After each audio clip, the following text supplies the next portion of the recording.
Halo semuanya, Assalamualaikum warahmatullahi wabarakatuh. Bertemu kembali di kelas pengembangan komunitas Kria. Minggu ini merupakan minggu kelima. Kita langsung saja, karena seperti biasa video ini akan dijadikan sebagai media pembantu saya dalam memaparkan materi. Langsung saja ya teman-teman.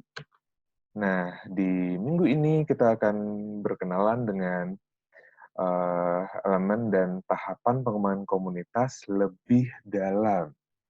Minggu lalu juga sudah ngebahas ini sih, tapi hanya bersifat gambaran besarnya saja. Minggu ini kita akan ngebahas lebih dalam mengenai dua topik ini. Nah, sebagaimana yang sudah kita ketahui bersama, ada 4 tahapan dalam pengembangan komunitas. Yang pertama adalah identifikasi masalah dan kebutuhan di daerah sasar. Yang kedua adalah mobilisasi masyarakat. Yang ketiga organisasi. Dan yang keempat adalah edukasi.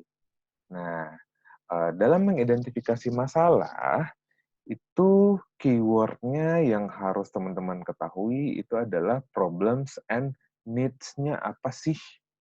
Terus setelah diketahui, lakukan analisis terhadapnya. Menemukan dan menganalisis si problem and needs-nya tadi. Karena dua problems and needs ini adalah si permasalahan yang ada di daerah sasar. Contoh seperti ini. Pada daerah sasar, ada sebuah UMKM yang lagi struggling, kesulitan untuk bertahan karena para anak muda di daerah sasar tersebut lebih cenderung untuk merantau atau pergi ke kota besar untuk kehidupan yang jauh lebih layak. Nah, tidak salah sih memang, tidak salah. Tapi gini teman-teman, pada suatu daerah kecil atau suatu kota kecil, UMKM yang ada di sana sebagian besar itu mengangkat local wisdom, mengangkat culture yang ada di sana. Pada pertemuan awal kita juga sudah ngebahas bahwasanya local wisdom dan culture merupakan potensi yang sangat nyata ada di Indonesia. Potensi yang dimiliki oleh Indonesia, dan ini sangat nyata, sangat jelas adanya. Nah, sayang dong, ya nggak sih? Sayang ketika ada UMKM yang mengangkat ini, tapi tidak bisa bertahan. Nah, needs-nya apa? Ya, needs-nya itu tadi, karena tidak ada sumber daya, terutama manusia ya, untuk mengembangkan ini gitu. Jadi mereka butuh. Nah, mulai kerasa nggak permasalahannya di mana? Nah, kurang lebih seperti itu caranya. Nah, terus poin ketiga, itu membangun relasi pertemuan tatap muka dengan masyarakat berinteraksi langsung. Nah, untuk menemukan dan menganalisis masalah, caranya di poin ketiga ini. Membangun relasi, pertemuan tatap muka dengan masyarakat, berinteraksi langsung. Tidak harus secara formal, informal pun tidak apa-apa. Justru malah lebih bagus secara informal malah.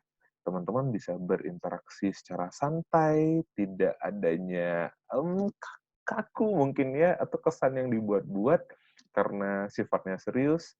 Jadi sangat-sangat dianjurkan untuk melakukan pendekatan secara informal. Nah, ketika sudah sudah melakukan pendekatan secara informal, suasananya enak. Nah, biasanya opini atau informasi akan sangat gampang, sangat mudah untuk didapatkan. Nah, terus problems and needs.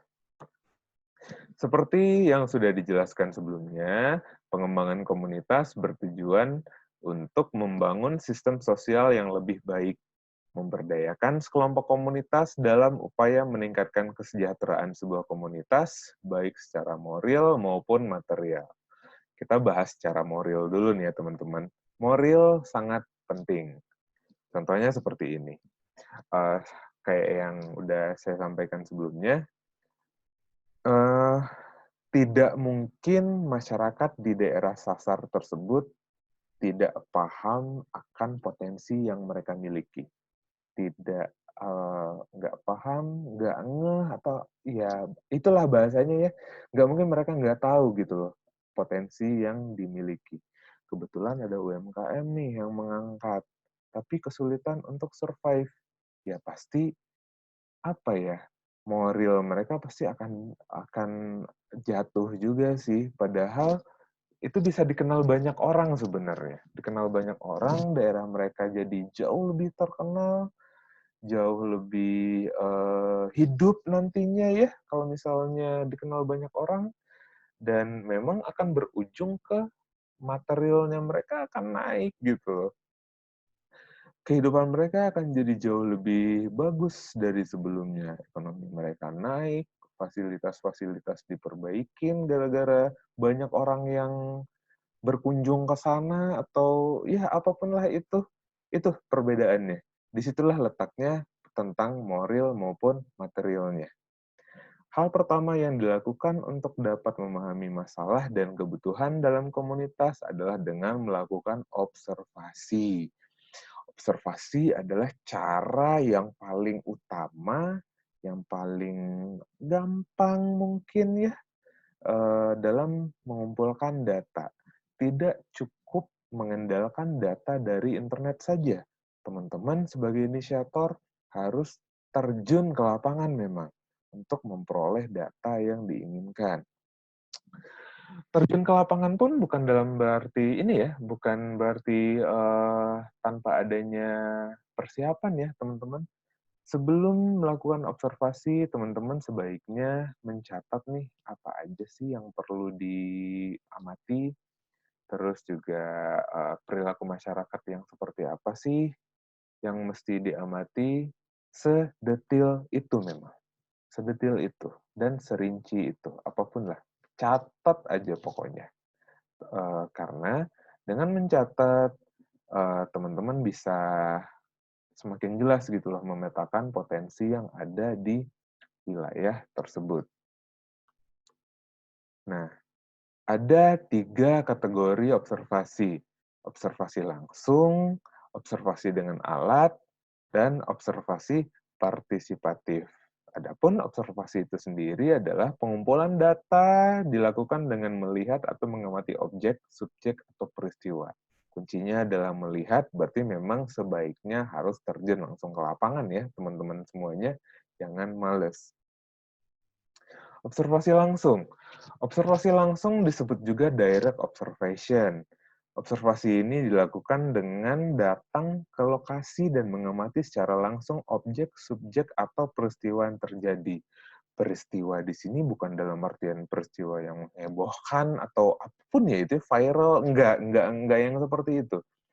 Peristiwa di sini bisa juga dalam gini sih, sekelompok ibu-ibu sore-sore yang sedang ngawasin anaknya main, nah mereka ngapain sih?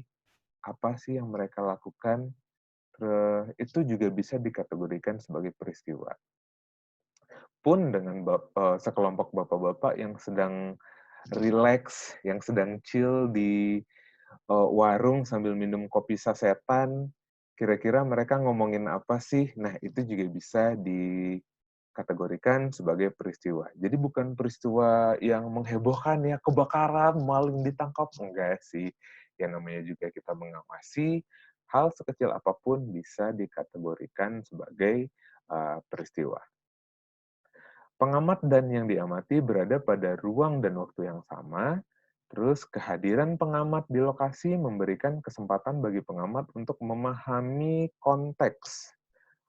Pemahaman terhadap konteks akan mempermudah peneliti mengidentifikasi semua kemungkinan dan kecenderungan yang menyusun fenomena, sehingga peneliti dapat mengumpulkan data yang relevan, lebih lengkap, terperinci, dan akurat. Nah, saya garis bawahi dulu nih di sini tentang memahami konteks. Konteks di sini dalam artian gini loh, teman-teman.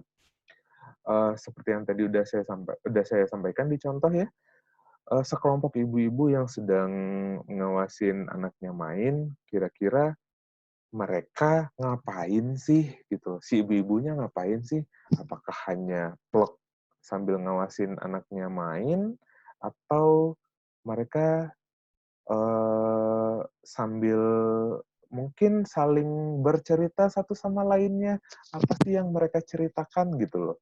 Atau mungkin sembari melakukan sesuatu, mungkin barangkali sekelompok ibu-ibu itu sambil ngawasin anaknya main juga sedang membuat suatu kerajinan mungkin, kerajinan yang seperti apa, dan berapa lama biasanya waktu yang mereka habiskan untuk membuat kerajinan tersebut, itu juga sebaiknya diamati, sebaiknya dicatat.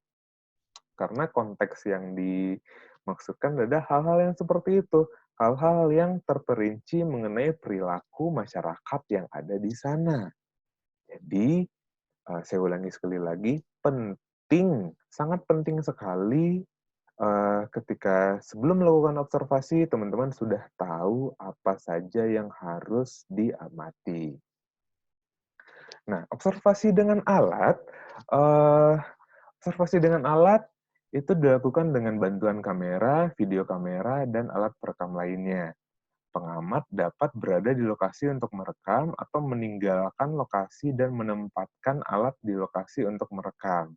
Nah, observasi dengan alat itu kalau menurut saya sih tidak bisa dijadikan suatu ini ya teman-teman, tidak bisa dijadikan suatu pilihan yang utama sih, karena uh, resikonya tinggi kalau kita ninggalin alat di sana, dan kalaupun kita langsung datang menggunakan alat merekam, kemungkinan perilaku masyarakat yang ada di daerah sasar itu jadi dibuat-buat, jadi mengada-ngada, tidak natural. Hasil rekaman merupakan data mentah objek, subjek, atau peristiwa pada tempat dan waktu tertentu. Dengan mengamati hasil rekaman, peneliti dapat mengetahui kondisi objek, subjek, atau peristiwa pada saat rekaman dibuat. Nah, kelebihannya dari observasi dengan alat itu adalah ya kita dapat mengulang rekamannya, teman-teman semua. Dapat mengulang dan dapat meneliti kembali, dapat mengamati kembali. Beda dengan observasi langsung ya. Kita hanya melihat secara langsung, pasti ada satu dua yang miss sih oleh kita. Idealnya memang dikombinasikan observasi langsung dengan observasi dengan alat. Idealnya memang dikombinasikan kedua jenis ini. Nah, observasi partisipatif yang seperti apa? Oke. Observasi partisipatif dilakukan dengan pengamat tinggal untuk jangka waktu tertentu di daerah sasar. Kalau mendengar suara motor lewat ya, teman-teman, mohon maaf banget. Nah, tujuannya seperti apa? Tujuannya untuk apa? Tujuannya ya untuk mengenal lebih dalam mengenai perilaku yang ada di daerah sasar tersebut. Dengan tinggal di sana, otomatis asumsinya begini, anggota masyarakat di sana itu akan berperilaku alami atau natural seperti apa adanya. Gitu ya, teman-teman. Kelebihannya sih di situ sih, kelebihannya. Melalui observasi ini, pengamat dapat mengamati semua pola kegiatan secara utuh serta perilaku anggota komunitas lainnya. Nah, uh, mungkin nanti ketika teman-teman memiliki banyak waktu dan di lain kesempatan mungkin ya bisa melakukan penggabungan ketiga teknik ini sih sebenarnya gitu. Tapi kalau misalnya tidak memiliki cukup banyak waktu, dilakukan dengan observasi langsung dengan bantuan alat, nggak apa-apa sih sebenarnya. Observasi partisipatif itu biasanya dilakukan oleh teman-teman yang memang berniat meneliti suatu kelompok daerah tertentu. Jadi kita ambil contoh masyarakat Baduy misalnya, kan udah banyak penelitian tentang masyarakat Baduy itu. Nah, para peneliti ini memang tinggal di sana sih, tinggal di sana mengamati mereka, terus juga ngobrol-ngobrol dengan masyarakat di sana. Nah, hasilnya nanti akan ketahuan nih, akan ketahuan hukum adat di sana seperti apa sih, ciri khas masyarakat Baduy itu seperti apa sih. Nah, kira-kira gambarannya seperti itu. Mudah-mudahan bisa diterima dengan baik ya teman-teman semuanya. Nah, setelah melakukan observasi, ya pastinya udah dapat dong keyword-keyword masalah yang terjadi di daerah sasar. Nah, kita akan melakukan analisa masalah. Analisa masalah itu dilakukan dengan menyusun hasil observasi lapangan yang didapat berupa keyword-keyword nih, karena nggak mungkin langsung detail sih. Memang perlu pendekatan yang lebih lanjut untuk memahami permasalahan secara detail. Mencari hubungan antara masalah dan kebutuhan yang ada pada komunitas. Membuat mind map merupakan salah satu cara dari identifikasi suatu masalah. Mind map adalah salah satu tools yang digunakan untuk mencari akar masalah atau ide gagasan. Betul memang. Mind map adalah salah satu tools berpikir kritis ya. Saya menyebutnya berpikir kritis gitu loh. Masih banyak lagi teman-teman tools yang digunakan dalam merumuskan suatu masalah. Tapi mind map adalah tools yang sudah biasa kita lakukan, sudah banyak dikenali orang, dan cukup gampang melakukannya. Saya yakin juga teman-teman semuanya udah pasti sering ya membuat mind map, baik itu yang sederhana atau yang banyak hiasan-hiasannya atau sekreatif mungkin. Ya, intinya mind map salah satu tools yang memudahkan kita dalam merumuskan suatu masalah, potensi, atau mungkin bahkan solusi gitu loh untuk suatu problem tertentu. Contoh mind map mapping tools. Nah, sedikit saran sih kalau boleh ngasih saran teman-teman ya. Karena ini bukan untuk pegangan teman-teman pribadi, saya sih menyarankan agar buatlah sekreatif mungkin, agar masyarakat sasar juga paham tentang apa yang teman-teman tuliskan, paham tentang apa yang teman-teman lakukan, rumuskan, jadi mereka gampang untuk mengerti. Gitu. Teman-teman juga gampang untuk menjelaskan nantinya. Itu sedikit saran aja. Nah, membangun relasi. Membangun relasi itu kita melakukan komunikasi. Tidak lain dan tidak bukan. Memang komunikasi intinya. Komunikasi yang efektif dalam upaya membangun relasi yang kuat salah satunya adalah dengan komunikasi empatik. Apa itu komunikasi empatik? Komunikasi empatik berarti mendengarkan dengan mata, telinga, dan hati untuk memahami, berintuisi, dan merasa. Mendengarkan di sini adalah mendengarkan untuk mengerti, bukan untuk menjawab, dan mendengarkan isi pembicaraan dan bukan siapa yang berbicara. Jadi lebih ke konteksnya ya teman-teman, bukan dengan kita lagi ngomong sama siapa sih gitu. Sama aja mau ngomong dengan perangkat masyarakatnya atau ngomong dengan bapak-bapak yang lagi santai di depan rumah, ibu-ibu yang lagi ngejemur pakaian, nggak masalah gitu loh. Yang penting adalah konteksnya. Teman-teman ngerti gitu loh, ngerti dan nggak berusaha untuk mungkin menghakimi ya, atau menjustifikasi. Intinya adalah mendengarkan dulu aja. Mendengarkan dulu aja layaknya orang curhat loh, teman-teman. Gak mungkin kan ketika ada orang curhat, wah, kamu sih jangan gitu harusnya. Gak mungkin kan seperti itu. Kita dengerin dulu aja mereka apa ya, permasalahan yang mereka hadapi itu seperti apa sih. Kita dengerin dulu aja, kita tampung, kalau perlu dicatat agar kita nggak lupa, dan dicatat keywordnya aja agar kita nggak lupa. Yang penting adalah kita ngerti konteks yang dibicarakan itu seperti apa. Nah, respon yang tepat juga menjadi kunci komunikasi empatik. Maka berikanlah respon seperti baru pertama kali mendengarkan topik pembicaraan. Kegagalan komunikasi salah satunya karena kurangnya kemampuan mendengarkan dengan empati. Oleh karenanya, Floyd yakin bahwa empati adalah the key to effective listening and therefore to communication. Kita harus berempati di sini. Posisikan kita yang tinggal di sana. Kita gampang menjustifikasi problem yang dihadapi oleh daerah lain ya karena kita tidak tinggal di sana gitu. Kita tidak ngalamin. Posisikan kita yang ngalamin suatu permasalahan tersebut. Nah, intinya seperti itu, berempati. Empati adalah kunci untuk mendengarkan secara efektif sehingga menghasilkan komunikasi yang efektif pula. Jadi, dua arah nih, saling timbal balik.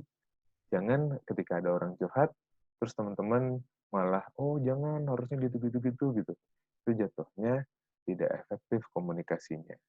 Berempati dulu aja, tampung dulu aja, anggap teman-teman yang mengalami masalah tersebut. Nah, terus yang kedua, mobilisasi masyarakat. Mengajak masyarakat mendiskusikan dan mengidentifikasi masalah secara bersama. Menganalisis masalah bersama, menentukan tujuan rencana dan implementasinya, mencari pemimpin yang potensial, mengarahkan terbentuknya komite. Jadi gini teman-teman, seperti yang sudah saya bilang di minggu lalu ya, teman-teman di sini hanya sebagai inisiator. Mungkin teman-teman udah tahu permasalahan yang sedang mereka hadapi apa, atau bahkan solusinya. Gak masalah sih, saya tidak mengatakan itu salah, enggak itu. Tapi pancinglah mereka, kasih rangsangan ke mereka agar mereka bisa menganalisis secara sendiri, secara mandiri gitu. Jadi agar mereka tahu permasalahan mereka itu seperti apa, dan mereka tergerak untuk mengatasinya gitu loh teman-teman. Nah, menentukan tujuan, rencana, dan implementasinya. Nah, terus setelah menemukan nih permasalahannya apa, diajak mereka untuk mencari solusinya juga. Nah, terus solusinya seperti apa, terus gimana kita mencapai solusi tersebut, dan implementasinya gimana nih gitu. Libatkan mereka dalam setiap proses yang ada. Tujuannya buat apa? Tujuannya agar meningkatkan partisipasi dari mereka. Karena teman-teman tidak akan selamanya ada di sana. Teman-teman, sekali lagi saya ulangi, teman-teman hanya bersifat pemancing saja, inisiator saja. Biarkan mereka yang mengembangkan daerah mereka sendiri. Nah, itulah gunanya teman-teman mencari pemimpin yang potensial. Pemimpin yang mengerti akan permasalahan yang sedang dihadapi dan mengerti gimana caranya mengatasi itu. Itu teman-teman semuanya. Si pemimpin ini pastilah tidak bisa bergerak sendiri. Tentunya harus ada komite yang membantunya. Nah, teman-teman juga berperan di sini dalam membentuk komite tersebut. Jadi, setelah teman-teman meninggalkan daerah sasar, nah si pemimpin dan komitenya ini yang akan melanjutkan usaha pengembangan masyarakat yang telah kalian rintis bersama. Kurang lebih seperti itu. Nah, konsep mobilisasi komunitas. Mobilisasi komunitas adalah proses pengembangan kapasitas melalui individu, komunitas, atau organisasi untuk merencanakan, melaksanakan, dan mengevaluasi kegiatan secara partisipatif dan berkelanjutan. Keyword-nya itu, partisipatif dan berkelanjutan untuk meningkatkan derajat kesejahteraan dan kebutuhan orang lain, baik atas inisiatif sendiri atau dirangsang oleh orang lain. Maksudnya di sini adalah dirangsang oleh orang lain, itu ya inisiator yang merangsang. Jadi tugas berat inisiator adalah ini tadi tuh, meningkatkan partisipatifnya mereka. Tapi setelah mampu untuk meningkatkan partisipatifnya masyarakat, pada umumnya program akan berjalan secara terus-menerus. pada umumnya program ya memang akan berjalan secara berkelanjutan gitu loh teman-teman. Nggak ada masalah kalau teman-teman udah meninggalkan daerah sasar sekalipun. Tantangan terberat adalah memang memang meningkatkan partisipatif dari warga. Jadi semangat untuk memotivasi, semangat untuk apa ya, yang mendorong warga untuk ayo dong berkembang, ayo dong ini programnya udah oke loh. Yang seperti itu tuh harus terus dilakukan selama teman-teman masih di sana. Karena tujuannya kan memang untuk mereka juga gitu. Itu adalah salah satu syarat yang harus dimiliki oleh inisiator. Jadi kemampuan berinteraksi, kemampuan berbicara, dan memotivasi ya teman-teman ya, itu sangat-sangat penting bagi seorang inisiator. Kunci mobilisasi komunitas. Pertama adalah mengembangkan dialog yang berkelanjutan antara elemen di masyarakat mengenai masalah yang ada di lingkungan mereka. Inilah gunanya komite. Komite akan membantu teman-teman mengenai hal ini gitu. Sebaiknya komite terdiri dari semua golongan ya teman-teman ya, tua, muda, agar mereka bisa masuk di golongan tersebut. Setelah mereka masuk di golongan tersebut, dan barulah tercipta dialog yang berkelanjutan meskipun teman-teman sudah tidak ada di daerah sasar. Nah, yang kedua adalah membangun atau memperkuat kelompok masyarakat untuk meningkatkan potensi di masyarakat. Nah, terus setelah adanya minat untuk ikut, minat partisipasi, ya pasti tugas selanjutnya dari inisiator dan komite ya pasti adalah membangun dan memperkuat kelompok masyarakat untuk meningkatkan potensi agar ini tidak hilang gitu loh. Yang ketiga, membantu menciptakan lingkungan di mana individu dapat memberdayakan diri mereka sendiri dalam mengatasi permasalahan pada masyarakat, baik untuk diri sendiri maupun masyarakat. Ini teman-teman maksudnya.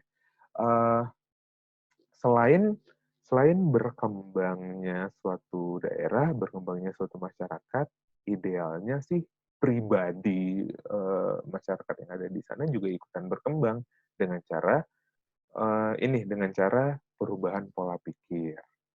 Jadi lebih jadi lebih terbuka akan suatu kebaruan. Terus mendorong keterlibatan aktif anggota masyarakat dalam memecahkan masalah dan memanfaatkan potensi yang ada di sekitar. Makanya rangsang terus mereka, pancing mereka untuk aktif, pancing mereka untuk terlibat.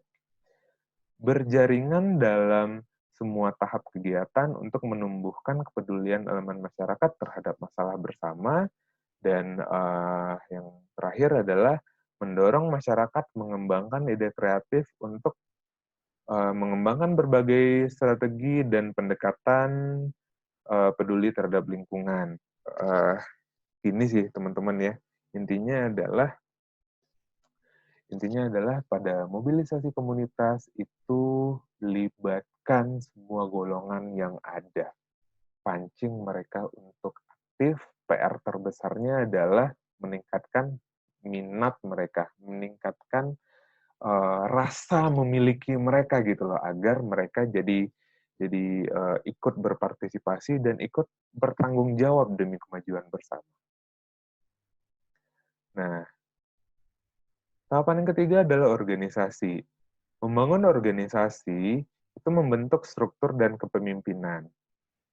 Cara membuat organisasi yang berhasil, yang pertama adalah harus dimiliki suatu organisasi adalah nilai dan visi.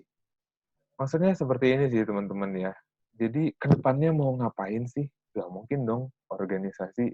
Teman-teman pasti juga udah sering ikut atau sering terlibat dalam suatu organisasi yang ada di kampus. Tidak usah organisasi formal ya, kepanitiaan suatu event pun juga itu sudah dikategorikan sebagai suatu organisasi gitu loh. Jadi tujuannya, goal-nya harus jelas. Mau ngapain sih? Gitu. Nah, terus misi. Misi adalah hal-hal yang harus dilakukan untuk mencapai suatu visi. Pastilah ya. Contohnya dalam pengembangan suatu masyarakat, ada goal besar, tujuan akhirnya. Untuk mencapai tujuan akhirnya ini ya pasti ada goal 1, goal 2, goal 3 gitu. Tujuan dalam jangka pendeknya gitu loh teman-teman. Mungkin beragam. Nah, saya ulangi. Mungkin tujuan jangka pendeknya ini beragam, tidak sama satu dengan yang lainnya. Tapi nanti tujuan jangka pendeknya ini akan saling berhubungan dan saling menuju ke arah yang sama, yaitu tujuan akhirnya tersebut, tujuan jangka panjang. Terus aturan.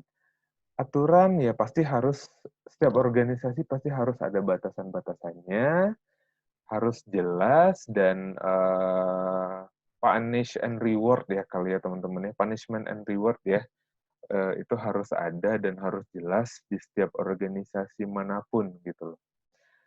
Profesionalisme. Nah, ini juga harus dijunjung tinggi. Jangan sampai komite yang sudah dibentuk akan loyo, akan memble ketika ditinggal oleh inisiator pergi dari daerah pasar gitu. Jadi proyek yang sudah dibangun bersama itu jadi tidak berkembang, jadi terhenti, tidak jelas arahnya kemana. Jangan sampai seperti itu. Harus benar-benar memilih orang yang profesional. Yang kelima adalah insentif. Insentif ya seperti ini tadi yang saya sampaikan, harus di setiap organisasi harus ada reward-nya. Nah, yang keenam itu adalah sumber daya. Jika suatu organisasi kehilangan sumber daya, maka organisasi tersebut tidak akan bisa bergerak dengan baik. Jadi harus ada komitmen di sini. Dengan yang ketujuh adalah rencana kerja. Rencana kerja merupakan susunan kegiatan yang akan dilakukan oleh suatu organisasi. Rencana kerja ini dalam artian bisa jangka pendek, bisa jangka panjang. Berbeda ya teman-teman dengan visi misi.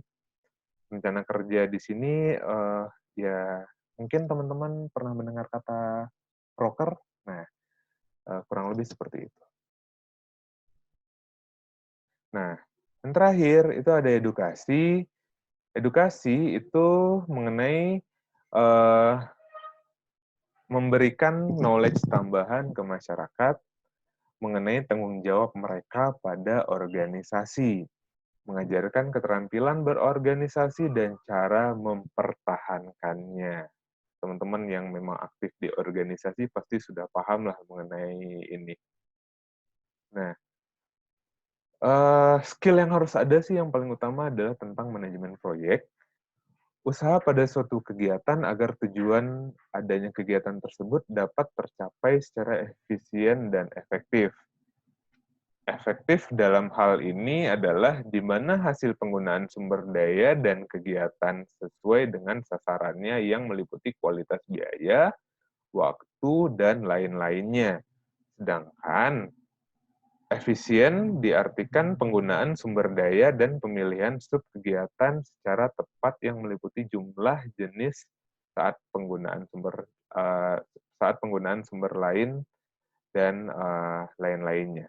Maksudnya gini loh teman-teman. Setiap proker yang dikerjakan itu harus tepat. Setiap proker yang dikerjakan itu harus tepat. Harus efektif. Jangan sampai nggak jelas arahnya kemana. Tetap keep on the track gitu loh. Simpelnya sih seperti itu. Jangan sampai organisasi ini ntar melakukan suatu kegiatan yang sia-sia gitu, suatu kegiatan yang useless. Jadi ya keep it simple aja. Jadi tetap di jalur yang sudah ditentukan secara bersama. Manajemen proyek kurang lebih seperti itu, efektivitas dalam menangani sesuatu. Nah, tujuan manajemen proyek itu yang pertama adalah menyelesaikan secara tepat waktu, mengelola risiko, mengelola tim, membuat perencanaan yang tepat, mengelola anggaran. Nah, kegiatan yang sudah dibuat bersama pasti ada target waktunya loh, teman-teman.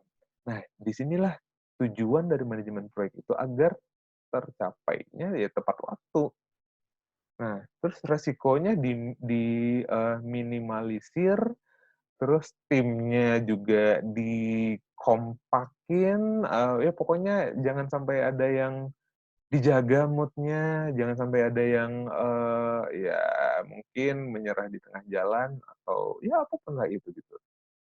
Membuat perencanaan yang tepat serta mengelola anggaran yang efektif. Nah, sangat-sangat disarankan hati-hati terkait anggaran karena eh, ketika ketika membangun suatu organisasi, anggaran adalah sensitif gitu loh teman-teman. Jadi kayak ya benar-benar harus teliti dalam memilih orang. Nah, adapun eh, dalam dalam manajemen proyek ada 4 prinsip: planning, organizing, executing, dan controlling. Planning adalah merencanakan sedetil mungkin. Targetnya kapan, target dilaksanakannya kapan, berapa lama. Meskipun bersifat asumsi, nggak masalah gitu. Tapi asumsinya yang make sense ya, teman-teman ya. Planning, terus organizing, itu udah mulai dilakukan pengelompokan proker-proker seperti yang tadi saya sebutkan. Terus executing ya melakukannya gitu loh, eksekusinya. Nah, controlling ini mungkin kalau teman-teman pernah dengar tentang quality control, nah jadi kayak evaluasi mungkin ya kalau bahasa organisasinya sudah sejauh mana sih apa yang kita lakukan ini, apakah tetap di jalurnya apa gimana, dan apa sih yang mesti dievaluasi dari ini semua, kalau ada yang minus, kalau ada yang miss, gimana sih ke depannya biar nggak minus gitu loh teman-teman. Jadi dalam manajemen proyek, 4 elemen ini, 4 faktor ini penting adanya. Sekian penjelasan materi minggu ini dari saya. Semoga bisa diterima dengan baik oleh teman-teman semuanya.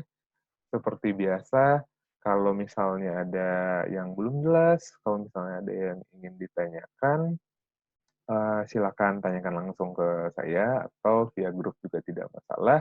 Dan mohon maaf sepertinya dalam pemaparan video ini mungkin ada beberapa noise yang sedikit mengganggu, saya mohon maaf.